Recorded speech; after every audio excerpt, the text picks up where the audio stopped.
All right. Well, according to the Anxiety and Depression Association of America, more than 1/4 of the population suffers from anxiety, depression, or both. And while depression rates do not generally rise during the holidays, the intensity of the feelings of loneliness does. And we are learning more about surviving the holidays from Dr. Samantha Madhosingh. And Dr. Samantha, thank you for joining us. I'm thrilled to be here. Very important. So we all get the blues from time to time, but when does it start becoming a serious disorder? Well, there's many things that show up, symptoms that people have, but then they don't do anything about it. So the first thing that you may find is that you're spending a lot of time comforting yourself with food, drugs, alcohol, or even sex.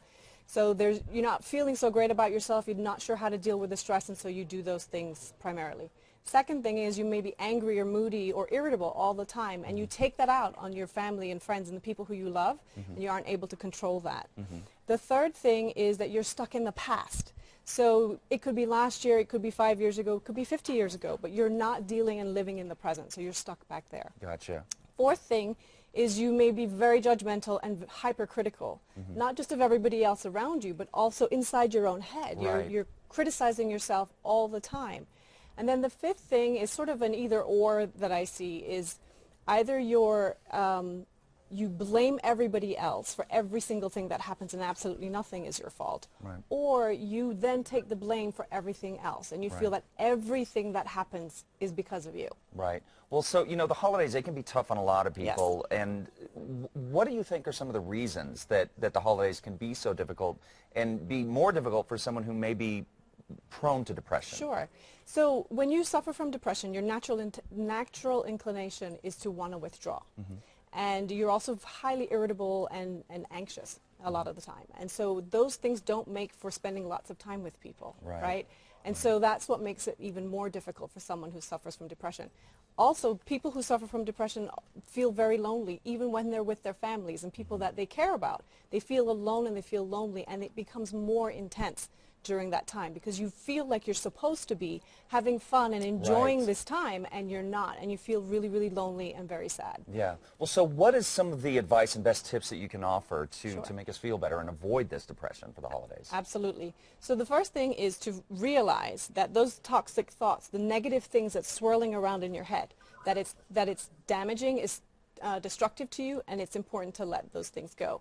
The second thing is that it's really important to realize that you can change those thoughts. A lot of people think that those things, they're automatic and you can do nothing about it. You're not helpless, you can do that.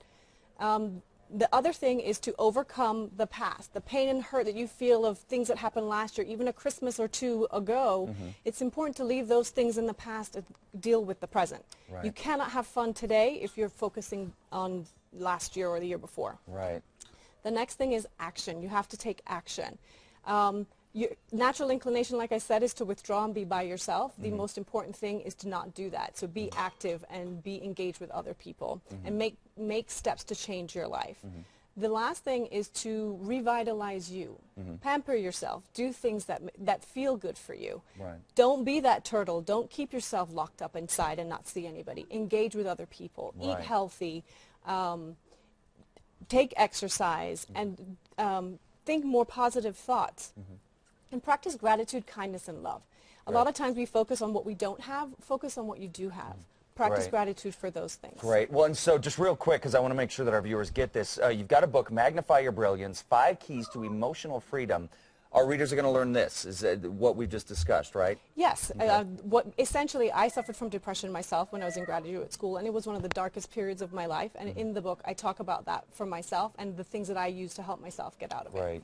All right. Well, there you see, folks, emotionalwellnessdoctor.com. And if folks want to talk to you, they can call you 703-717-5060, correct? Correct. And my website is emotionalwellnessdoctor.com. Great. Well, Samantha, thank you so much. We really appreciate this information. My pleasure. Thank you. Thank you.